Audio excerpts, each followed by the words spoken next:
Jebkura diagnostika, terapeita vai speciālista rokās ir palīgs individuālas situācijas apkopošanai.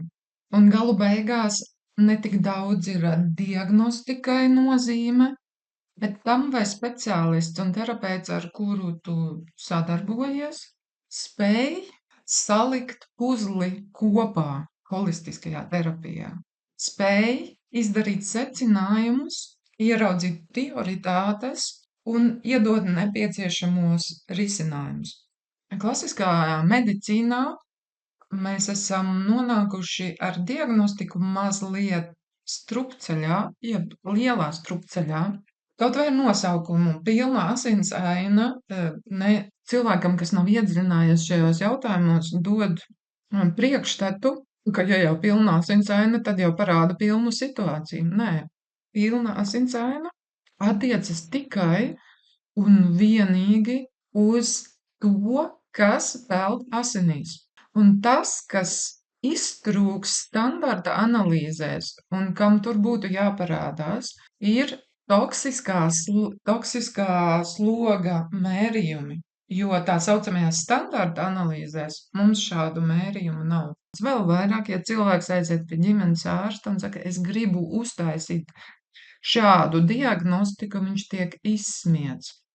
Un tāpēc man sāp sirds, ka viena no diagnostikām, kas spēj ātri un lēti salīdzinājumā uz to, kas tiek piedāvāts laboratorijās, kad mēs gribam veikt dziļākus pētījumus, piedāvā risinājumu, lai saprastu, kāda ir situācija, dēļ nezināšanas, neskaidrošanas latviskajā vidē iegūst tādu nekādu statusu. No izteicieniem starp tiem, kas taisa šo diagnostiku un viņu neizskaidro. Kāda man ir jēga taisīt diagnostiku, ja man tas, kas mēra, piemēram, pasaka, jums ir labāk nekā citiem? Tas man palīdz tikpat maz, kā, ja man kāds pasaka, jums ir sliktāk nekā citiem. Man neinteresē, kā ar citiem, mani interesē mana situācija un kā man var palīdzēt. Tāpat tās man neinteresē, kā Iveta teica, ka alumīnijas esot daudziem. Jā, ir daudziem, bet ko ar to darīt? Kā tas ietekmē manu mikroelementu kopējo stāvokli?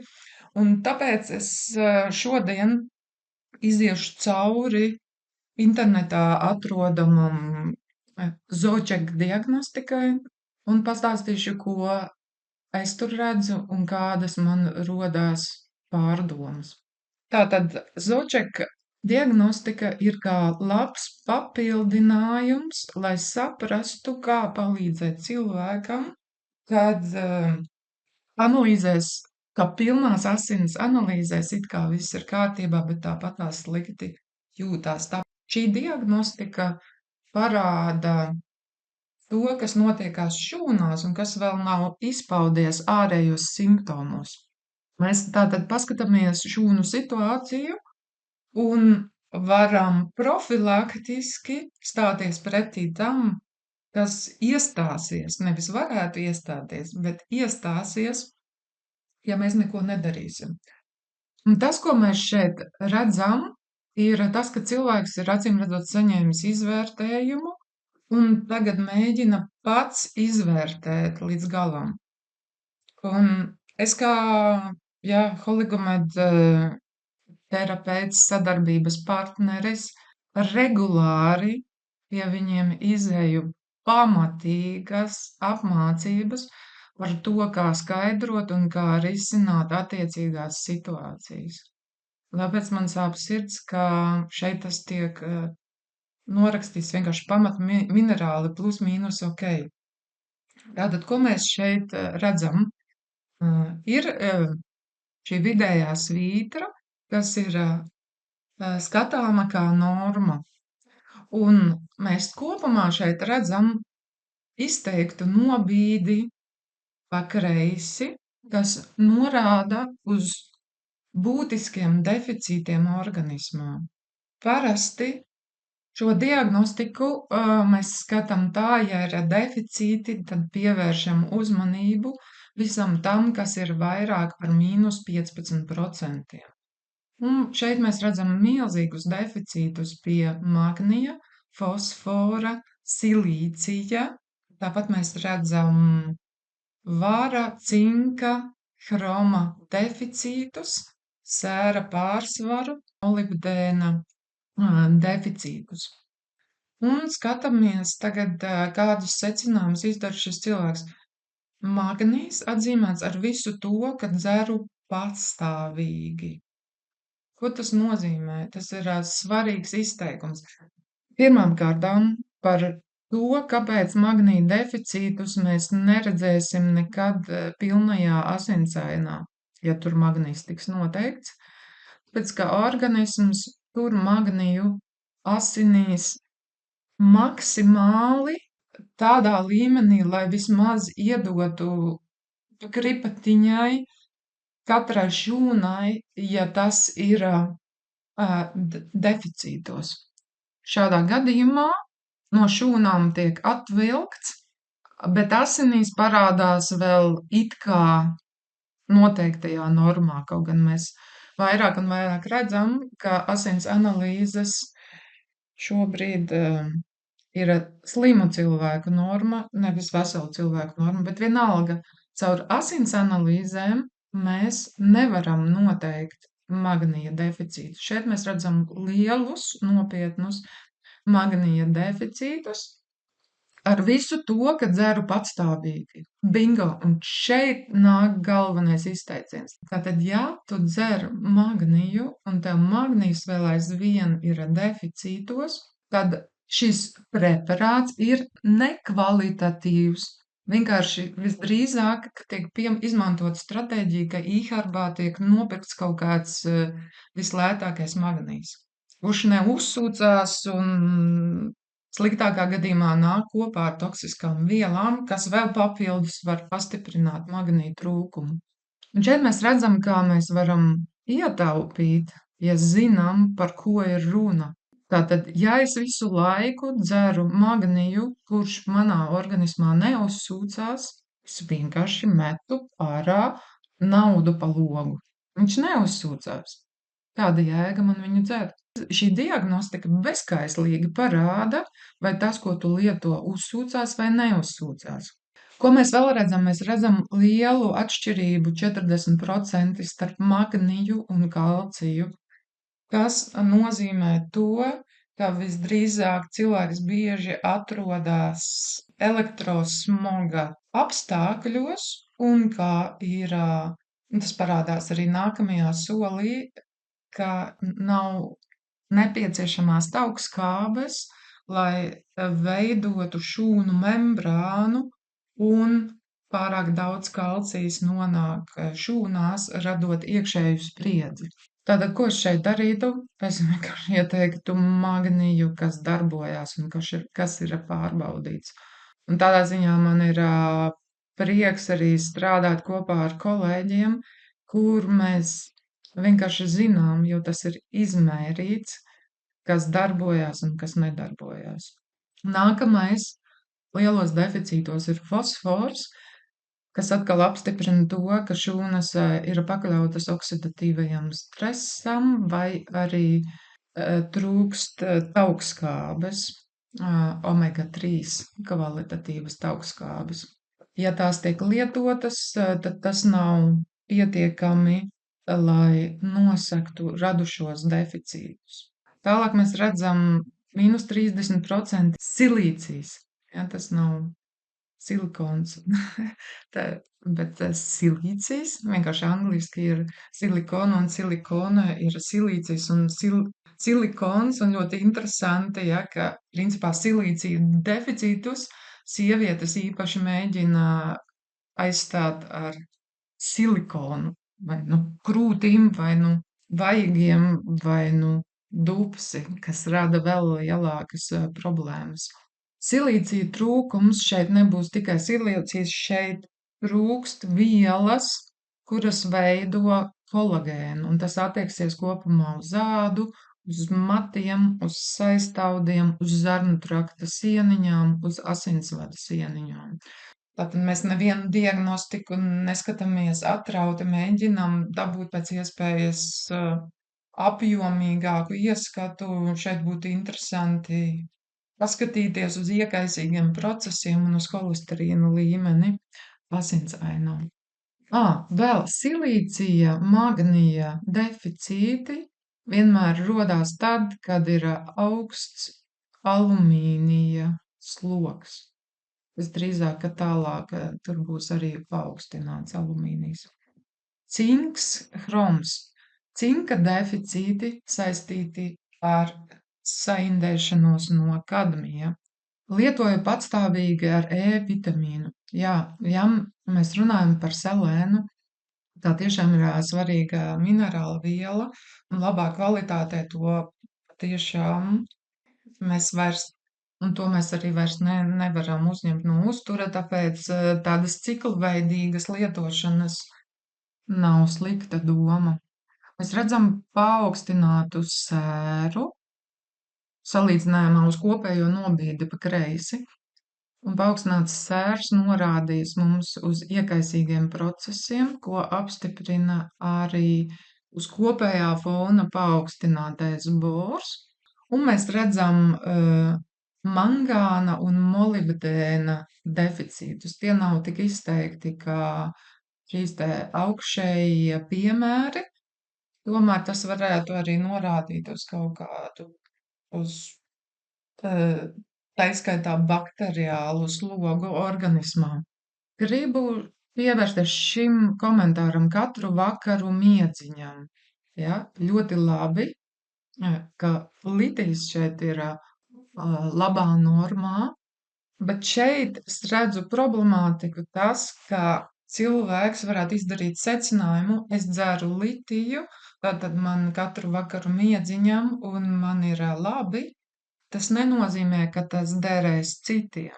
Ja mums litijs ir lielos deficītos, tad patiešām rodās tur trauksme, mānija, depresīvas epizodes, bet es regulāri esmu redzējis cilvēkiem, ka litijs ir pār daudz. Un šādā gadījumā šāds it kā nejaušs ieteikums no interneta katru vakaru miedziņam šādam cilvēkam problēmas varētu pastiprināt. Tāpēc es vienmēr uzsveru to, ka ja mēs runājam par mikroelementiem, par vitamīniem, par aminoskābēm, par kopējo situācijas risinājumu, mēs savas atbildes neatradīsim internetā. Ja, un šeit varētu būt, ka varbūt cilvēks saka, man palīdz, vai dzer arī litiju vakarā, un rezultāts būs pavisam cits. Ir noteikti minerālvielu pāri, kuriem veidojās savstarpējā harmonija. Un šeit mēs atkal redzam šo lietu, ka kāds ir pateicis, nezinu, vai terapeits vai pats izsecinājis, deficīti uzreiz ietekmē arī attiecības. Jā. Ja mēs esam deficītos, ja mums ir toksisks sloks, tas maina mūsu raksturu, mēs paliekam agresīvi, uzvilkti, trauksmaini, un tas ietekmē mūsu attiecības, jo mēs izraisam strīdus vai arī esam raudulīgi vai jūtīgi, kas, piemēram, partneri vai ģimenes locekļus varētu kaitināt. Tomēr tas neatiksies šī gadījumā uz kālija nātrija un vara cinka kombinācijām, kur situācija ir jāskata daudz kompleksāk, un kas norāda jau uz konkrētām orgānu problemātikām, kurām šeit nevēlētos pieskarties. Visādā ziņā sāls šeit figurē pārāk daudz, kas izved šo te kālija nātrija pāri no līdzsvara. Tātad cilvēks, acīm redzot, pats izdara secinājumus, ko lieto patstāvīgi, tas arī ir. Mēs redzējām, magnijs nav. Tas, ko sen nebiju dzērusi, slīdēja uz leju. Minerālu vielas attēlo ne tikai deficītus, bet parāda kopējo situāciju organismā. Vismaz sarkanajā zonā nekas nebija. Šāds izteiciens vismaz sarkanajā zonā nekas nebija. Sarkanajā zonā rādītāji ir vēžiniekiem. Mēs gribam aizdzīvoties līdz tādai situācijai. Vismaz sarkanajā zonā nekas nebija tikpat vērtīgs pēdiņās secinājums, kā jums ir labāk vai sliktāk nekā citiem. Tā kā jau teicu, ka viss, kas ir zem 15%, tam ir jāpievērš uzmanību, jo tas kā ogles grūst apakšā. Mana mīļākā tēma - smagie metāli. Kāpēc mana mīļākā tēma? Tāpēc, ka tad, kad mēs atrodam to, kurš smago metālu piesārņojums ir visizteiktāks, mēs visātrāk varam cilvēkam palīdzēt. Ja, novērs visizteiktāko un organisms ātrāk atgriezīsies savā pašregulācijā. Šeit mēs redzam prieks, ka dzīvsudrabs ir ok. Žēl, ka neuztaisīja pirms izņēma visas plombas. Droši vien pilnīgi cita aina būtu. Jā, ir daudz cilvēki, kuriem vēl ir sudraba dzīvsudraba plombas, bet situācija ar dzīvsudrabu nemaz tik ātri nemainās, jo gadu laikā, kamēr dzīvsudraba sudraba plombas atradās mutē, tās caur asins riti ir nosēdušās jau dažādos audos. Dzīvsudraba sudraba plombas sastāv no sudraba un dzīvsudraba. Šeit varētu būt vienkārši tā, ka sudrabs šajās plombās ir bijis vairāk, un mēs redzam satraucošu sudraba piesārņojumu šūnās. Nemaz nerunājot par to, ka dzīvsudrabam vispār nevajadzētu būt organismā. Tas, ko šāda situācija parāda pēc pieredzes, ir ka papildus šāds sloks nāk no kaut kā, kas tiek lietots ikdienā. Un parasti tas ir ūdens. Un parasti tas ir krāna ūdens. Vai arī risinājums, kas ir sameklēts, nav pietiekami efektīvi. Un šeit sākās detektīvu darbs. To var ātri pārbaudīt. Piemēram, kas Latvijā būs tāds pieejamāks, piemēram, 3 dienas pēc kārtas dzert tikai Santa Anna atrodama Rīmī veikalos vai Lauretāna atrodama Eirovīnā. Un tad veikt mērījumu vēl vienreiz, jo labāk būtu nedēļu, bet teorētiski pietiktu arī ar 3 dienām. Un jūs redzētu, ka šie rādījumi mainās. Kā lielāko problēmu mēs šeit tiešām redzam tātad alumīnijas sudrabs bāri. Es neiedziļināšos šoreiz detaļās. Ļoti satraucošs rādījums, kas atstās iespaidu uz šūnu sabrukumu un arī uz psihi. Arī viss muts paaugstināts. Vislielākā problēma ar kadmiju. Kadmijs varētu būt nedzīvo zobu toksiskajās pastās, kuras pilda zobārstniecībā iekšā saknēs, vai arī, piemēram, šokolādes produkti, vai arī kafija, lielveikala augļi dārzeņi, piemēram, kartupeļi. Un šeit mēs redzam vēl augstu svina piesārņojumu. Kopā uz šī toksiskā kokteļa fona tas arī ir satraucoši. Svins mums arī varētu būt no ūdens, tas varētu būt, ja dzīvojam blakus kaut kādai ielai, tas varētu būt dzīvojot pilsētā.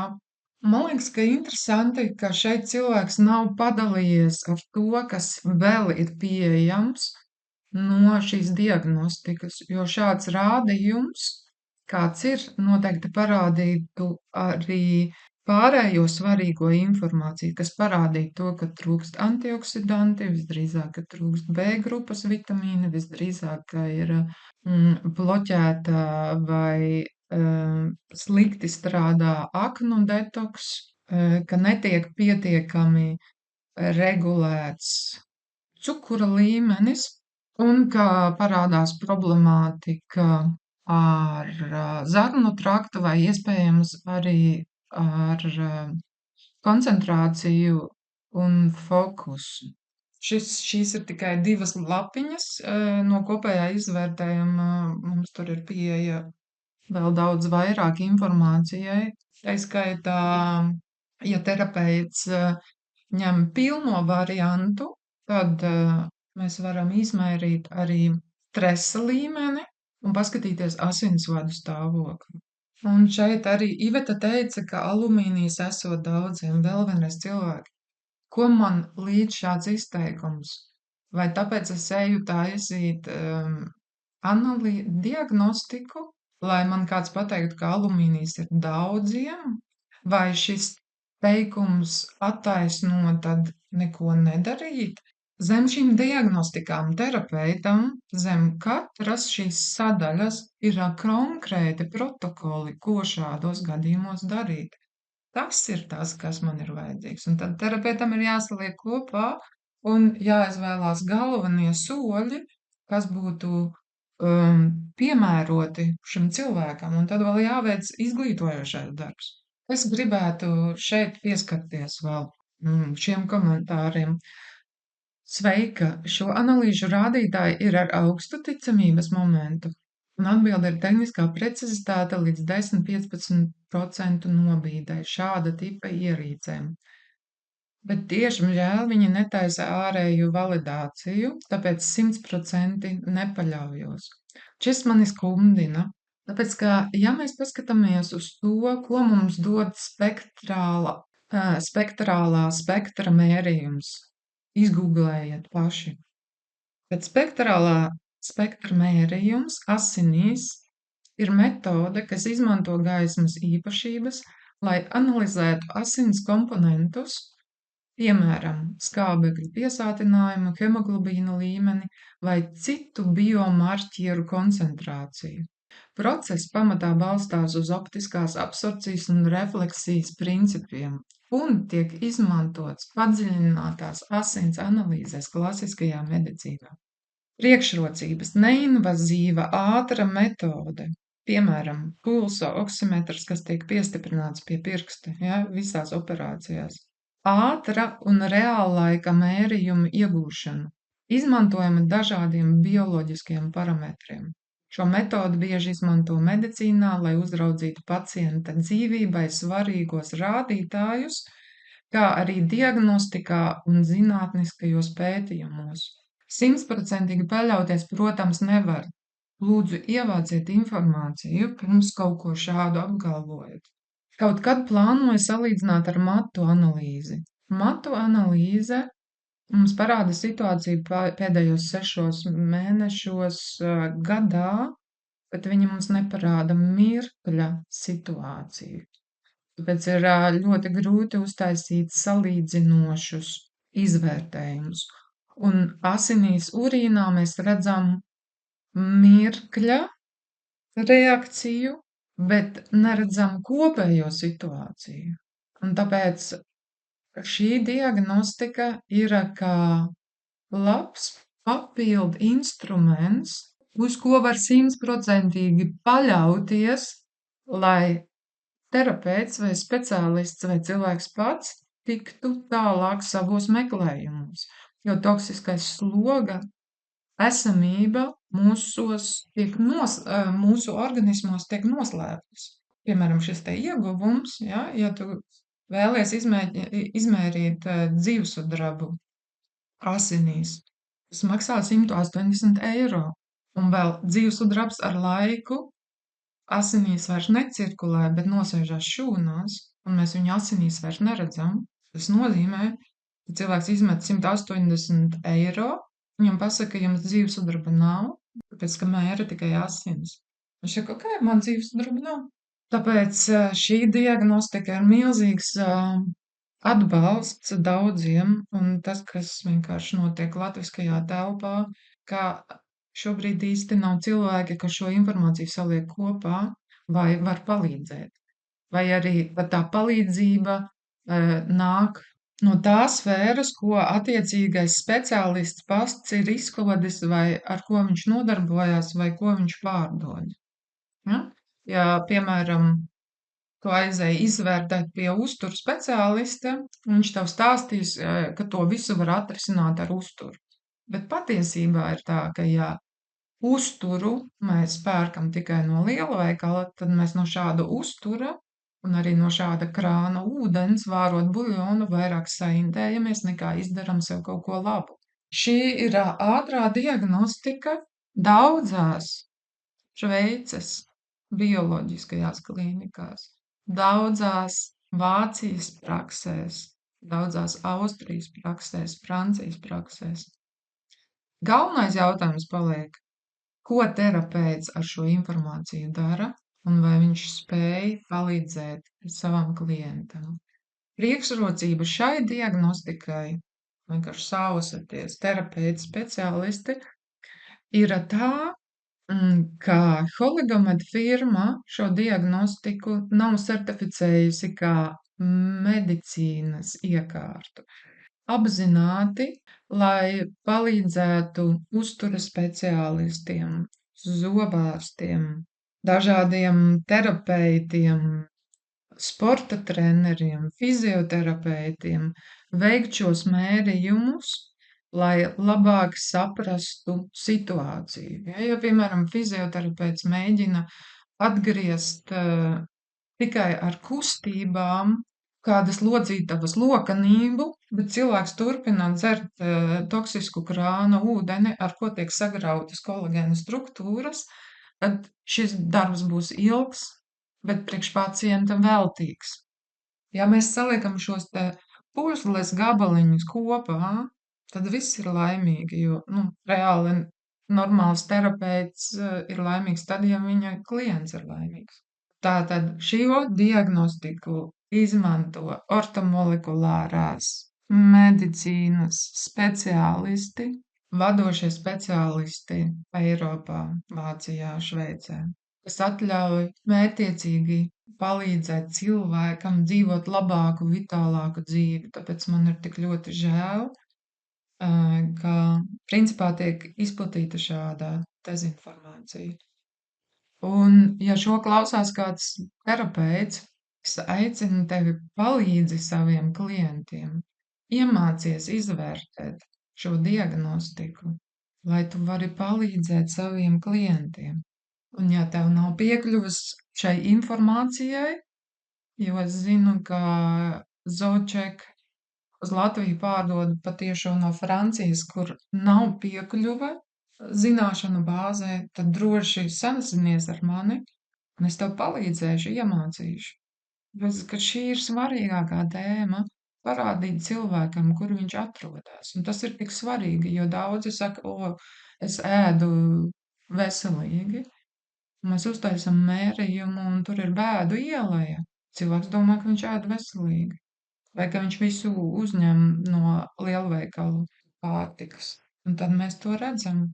Un mēs šo situāciju varam mainīt. Ja mēs to neredzam vai neticam, vai kāds ieraksta šādus pārnotu teicienus, 100% paļauties, protams, nevar, tad mēs sākam šaubīties. Kaut gan es to šeit redzu vairāk kā noliegumu, jo ja es pasaku 100% nevar paļauties, tad es varu arī nerīkoties. Vai neskatīties uz to, kāds ir mans nākamais solis vitalitātē un enerģijā. Un noslēdzot, es gribu pateikt, ka diagnostika vienmēr pie terapeita, kurš strādā holistiski, ir apstiprinājums aizdomām, kas palīdz salikt punktiņus uz i, nevis kaut kāda brīnuma metode. Man ir bijuši arī cilvēki, kuri atnāk kā uz kaut kādu brīnumu, gaidās, ka viņiem viss būs kārtībā, un pēc tam pazūd. Kāpēc tu nāci uz diagnostiku, ja tu neesi gatavs veikt nākamo praktisko soli, kas šo situāciju izmaina, jeb kompensē? Tas ir jebkuras diagnostikas mērķis. Nevis mērķis ir, man ir jābūt perfektām analīzēm, bet paskatīties, kāda ir mana situācija un kā es to varu atrisināt, vai kā bija šajā gadījumā, vai tas, ko es ņemu, vispār organismā uzsūdzās. Paldies BioHackL par šo te dalīšanos ar savām analīzēm, un es ceru arī, ka mans skaidrojums varbūt līdz kādam aizklavējās, kurš grib šīs lietas saprast dziļāk un arī patiesi vēlās palīdzēt saviem klientiem. Nevis pateikt, tev ir labāk vai sliktāk citiem. Pieeja vienmēr ir individuāla, risinājumi vienmēr ir individuāli. Vislabākos rezultātus mēs sasniedzam, ja mēs skatām cilvēku holistiski, ņemot vērā visus parametrus un, piemēram, šādu zočeku pieliekot klāt pilnai asinsainai aminoskābju panelim, zarnu trakta mikrobiomam un tad vēl to, kā cilvēks pats jūtās, kā, kāda ir cilvēka paša vajadzības, jeb traucējumi, ko viņš vēlās atrisināt, kas viņam visvairāk traucē dzīvot. Lūdzu, šo vērtīgo lietu papētiet dziļāk, pirms ierakstiet kaut ko šādu, kur vadošās bioklīnikas Šveicē un Vācijā savus vislielākos panākumus sasniedz tieši ar toksiskā sloga mazināšanu un mikrobioma līdzsvara atjaunošanu.